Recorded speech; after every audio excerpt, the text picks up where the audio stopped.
So good morning guys sa mga gusto matuto ng ating paglalagay ng passing minu with passing sa ating NMAX version 2. Ayan. So gagamit tayo dyan ng dalawang relay.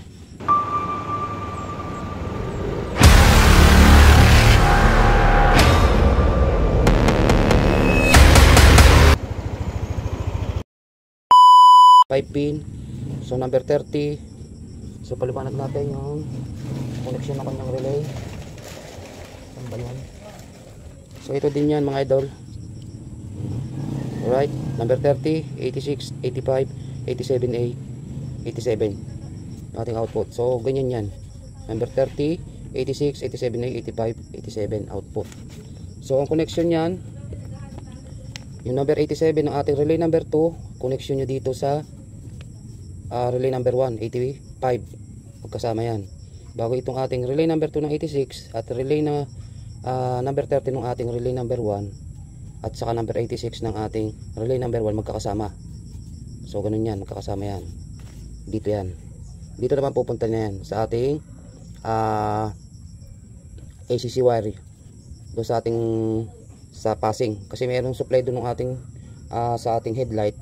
Kukuha tayo doon ng yung kulay wire na blue black yon.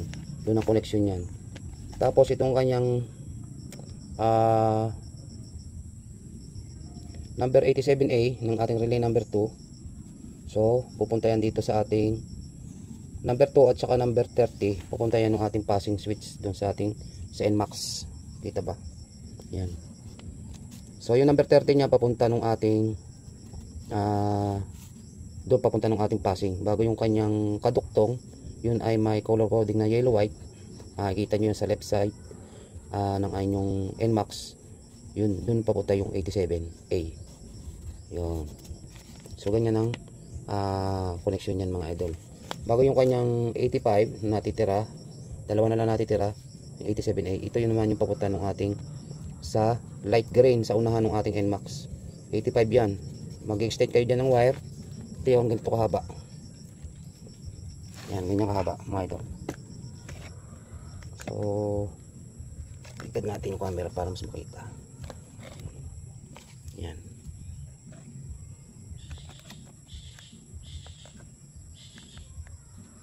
So ito yun, mahaba. Ito yung sinabi natin kanina,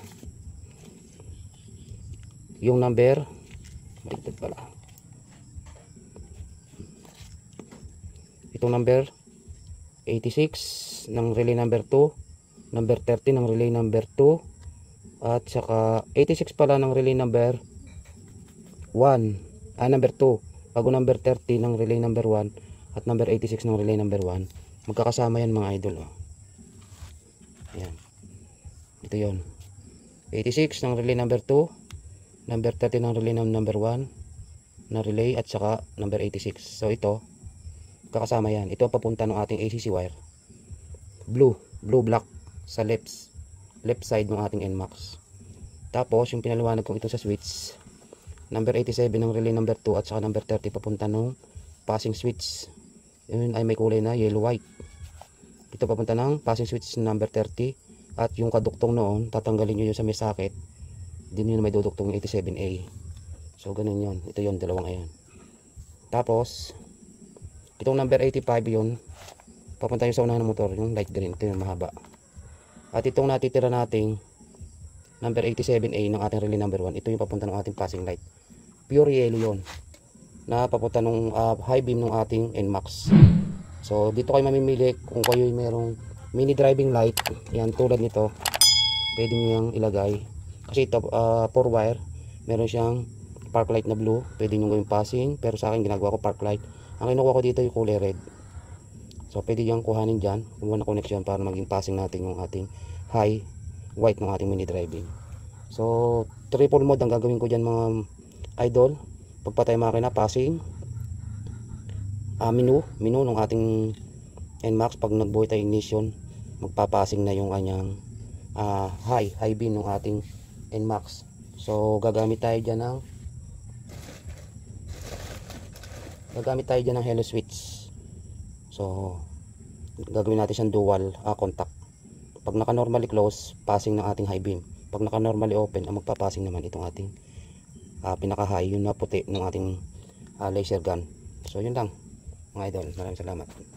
So ito mga idol, yung usong-uso ngayong dual contact placer. Ito plug and play. So kung kayo mag-install sa mga NMAX, Aerox, yan, kahit pa sa mga Suzuki Smash, yan, pwede yan. So gagawin nyo, lalagyan nyo na kagad ang diode. So yung may marker na puti papunta ng ilaw, so tatanggalin nyo yung stock nyo dun sa inyong NMAX, or tulad na rin NMAX ang isa-setup natin, overload setup yan mga idol. Kaya yan, makikita nyo may mga modification na ako, nakagayak na. So ito, papunta to ng accessory wire para gumana yung ating white. So ang gagawin ko dito, lalagyan natin ng halo switch para kahit araw, pag araw pwede natin patayin. So ang gagawin natin ng normally open. So sa ating halo switch, paliwanag yung red papunta nung, pwede nyo yung i-connect sa ACC. Ang trabaho lang naman itong red at saka black eye para pailawin ito, negative at positive yan. So bali ang ating common, pag nakakita kayo ng ganyan ng posisyon, ito ang common ng ating halo switch, basta yung magkakatabing ito. Ito yung ating normally close. So pag ito sinapply ng ACC, itong kanyang common na kulay dilaw, matik meron din supply ito kasi magkasama itong dalawang ito, magka-connection. Kaya tayo may normally open na tinatawag. Pag naka-normally close yan, ang gagana dyan yung ating stock. So itong gagawin natin sa hindi natin kailangan itong normally close, normally open lang. So ganun yan, supply bago pag nag-normally open tayo. So magsasama na itong connection na ito. So dito yan nakakabit. Ito ay yung ating dual contact, dito yan nakakabit sa normally open, yung gitna. So ito, yan, ganyan na connection yan bago ito papunta ng ating ACC wire. Kung Yamaha ang motor nyo, ang ACC wire ng ating motor na Yamaha ay kulay brown. Kung China Motors yan, black. Suzuki, orange. Barako, yan, brown din ang Barako. At yung ating Honda ay kulay black din. So yan, ganyan ang connection yan.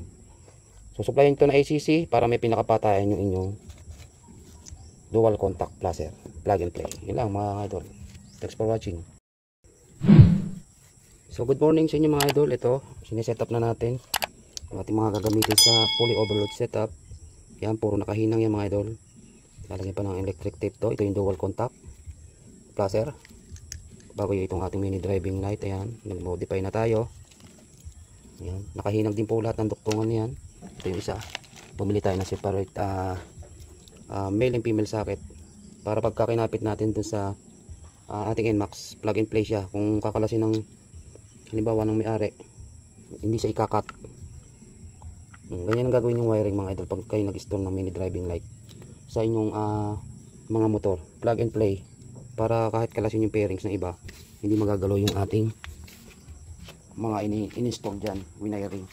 So ayan yan, ganyan kadami mga itong gagamitin natin. May mga eagle eye bracket ng ating mini driving light. Ayun yung ating crash guard. So ganito yan.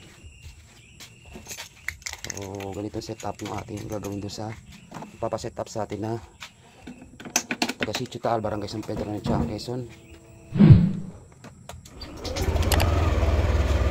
So ito yun, pinapaliwanag ko sa inyo dual contact. Yan yun, nag-crusher kayo, yan, ito yung kabila. So kaya ito yung right and left, passing, yan, sasabi kong high beam, yun ang magpapassing.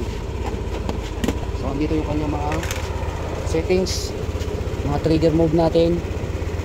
So pagka inangat natin yan, magpapassing naman yung high.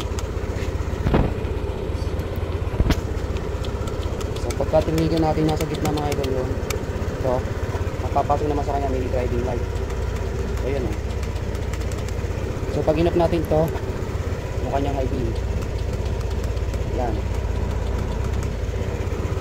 So tapos ito stock horn, bago loud on with passing. So ganun yan. Bago ito yung triple mode. Yan. Pag inop natin yun, mamamatay yung ating dual contact placer. So ito, spark light natin, gagawin natin spark light. So pag tayo nakahinto sa daan, so isabay na natin to. Pinaka spark light niya. Yan. So ganito siya sa huli. Palitan natin mga idol. Yan. Ganyan. So dito yon. So kung gusto naman natin ng ice blue, so ganito yan mga idol. Yan, kabila yan. Tapos patayin natin to.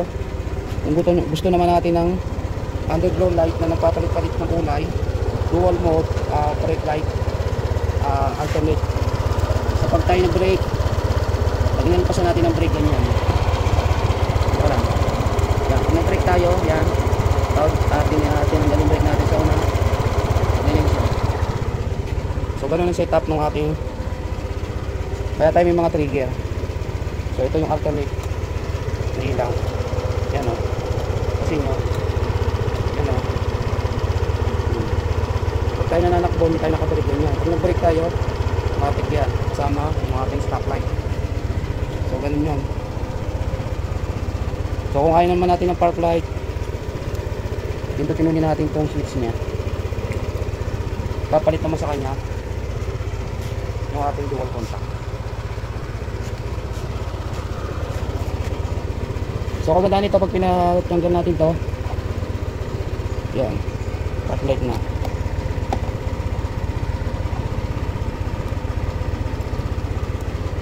Okay na, ganun lang mga idol, magiging setup na rin. So pagka pinagana natin yung kanyang dual contact, magkakaroon na ng ilaw yung ating mga pulsa. So yun lang, abangan nyo mga idol yung ating magiging setup doon sa NMAX version 2 na kulay black ng Suzuki Barangay San Pedro, Chang Quezon. So ayan, inaantay lang natin yung steel horn nya at iwawire na natin, kaya kinakasalan natin yan. Pinaghihinangan ko na yung mga bawat gagamitin natin. So ito yun, Eagle Eye, bagong ating ice blue, kararating lang kahapon. Ito yun, yan, ito yun. Bago may mga gagamitin tayong mga fuse, mga Japan wire ang gamit natin, pure copper. Yan, mapapansin nyo. Yan. So abang-abangan nyo mga idol yung ating setup na fully overload setup sa ating NMAX version 2. Good morning.